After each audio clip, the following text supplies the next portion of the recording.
dari chat WhatsApp. Kami telah terhubung dengan jurnalis Renata Panggalo yang saat ini berada di Kejaksaan Negeri Jakarta Selatan. Renata, bagaimana proses pelimpahan berkas dari tersangka AG ini di Kejaksaan Negeri Jakarta Selatan? Ya, selamat siang. Baru saja kita saksikan tadi bersama-sama AG, pelaku ataupun anak yang berkonflik dalam hukum dalam kasus penganiayaan David Ozora yang dilakukan oleh anak mantan pejabat pajak Mario Dandi, yang dimana tadi tiba sekitar pukul 12:30. Tidak begitu lama tadi sesampainya mobil penyidik Polda Metro Jaya tiba, AG langsung kemudian dibawa masuk ke dalam gedung Kejaksaan Negeri Jakarta Selatan untuk kemudian dilakukan penyerahan tahap 2 kepada Kejaksaan Negeri Jakarta Selatan. Memang sebelum kedatangan AG juga sebelumnya sekitar pukul 11:45 tadi siang, penyidik Polda Metro Jaya ada 3 orang yang datang terlebih dahulu ke Kejaksaan Negeri Jakarta Selatan membawa beberapa kardus yang diduga berisi berkas yang akan diserahkan kepada Kejaksaan Negeri Jakarta Selatan. Ini masih kita tunggu proses penyerahannya seperti apa. Memang kalau setelah penyerahan berkas seperti ini, tahap selanjutnya tentu adalah kapan kemudian sidang akan diselenggarakan. Memang ini informasinya belum kita ketahui dan masih akan kita terus gali kepada Kejaksaan Negeri Jakarta Selatan. Demikian. Renata, untuk saat ini berarti berkas telah lengkap atau P21, dan sebelumnya apakah bila Anda tadi menyampaikan bahwa mungkin akan melakukan persidangan dalam waktu yang belum juga ditentukan, namun bagaimana nanti mekanisme persidangan karena mengingat AG ini masih di bawah umur dan juga dikenakan pasal terkait dengan Undang-Undang Perlindungan Anak yang berkaitan dengan atau berkonflik dengan hukum?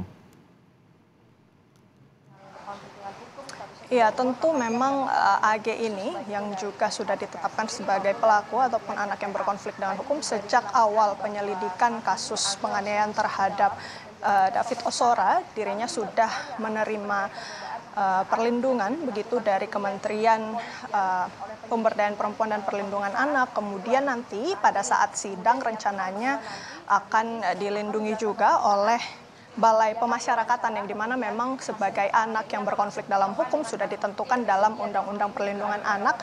Nantinya proses hukum ini AG akan dilindungi oleh Balai Pemasyarakatan. Selain itu juga memang sudah tentu ditentukan begitu ya, kalau anak yang akan masuk ke dalam proses peradilan ini tentu sidangnya nantinya akan berjalan secara tertutup, sehingga nanti kita nantikan bagaimana kemudian pihak Kejaksaan Negeri Jakarta Selatan ini akan menjelaskan lebih lanjut terkait dengan mekanismenya. Tapi sejauh ini memang kalau kita perhatikan dari Undang-Undang Perlindungan Anak, AG nantinya akan diberikan perlindungan dari Balai Pemasyarakatan dan nantinya sidang akan diselenggarakan secara tertutup. Demikian. Ya, Renata, untuk saat ini apakah sudah ada informasi untuk penahanan yang dilakukan terhadap AG ini, terutama tadi Balai Pemasyarakatan terhadap Anak, apakah sudah ada informasi dari Kejaksaan untuk terkait dengan penahanan terhadap tersangka AG atau anak yang berkonflik dengan hukum? Iya, memang kalau yang kita ketahui sampai sekarang AG tidak ditahan di tahanan gitu seperti Mario Dandi ataupun Shane Lucas, tetapi ia ditahan di LPKS, yang dimana ini sudah sesuai dengan ketentuan di dalam Undang-Undang Perlindungan Anak. Sebagai anak yang berkonflik dalam hukum ini akan ditahan begitu di LPKS. Tetapi setelah pelimpahan berkas ini tentunya masih ada peluang untuk terjadi perubahan, tetapi kemungkinan besar kalau kita mengacu lagi terhadap Undang-Undang Perlindungan Anak begitu ya, memang anak yang berkonflik dalam hukum ini masih akan terus ditahan gitu di LPKS. Ya, untuk Renata, tentu kita mengetahui bahwa tersangka utama yakni Mario Dandi dan juga Shane Lucas, saat ini seperti apa informasinya dari Kejaksaan Negeri Jakarta Selatan terkait dengan berkas ataupun juga dari penyidik? Karena kita mengingat bahwa tentu peran serta dari AG ini yang cukup minim, di mana AG ini adalah peran yang membujuk pada saat itu terhadap David untuk bertemu dengan Mario Dandi dan juga Shane Lucas. Ya, untuk dua tersangka lainnya ini memang proses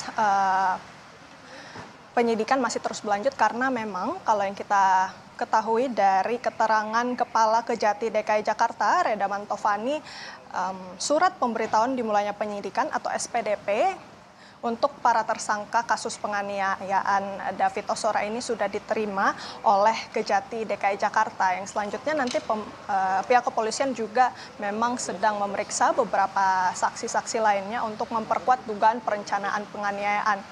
Tetapi memang sejauh ini informasinya paling anyar adalah SPDP ini sudah diterima oleh Kejati DKI Jakarta. Hingga saat ini apakah sudah ada informasi paling lama kapan berkas atau pelimpahan P21 atas tersangka Mario Dandi dan Shane Lucas ini akan diserahkan oleh pihak penyidik?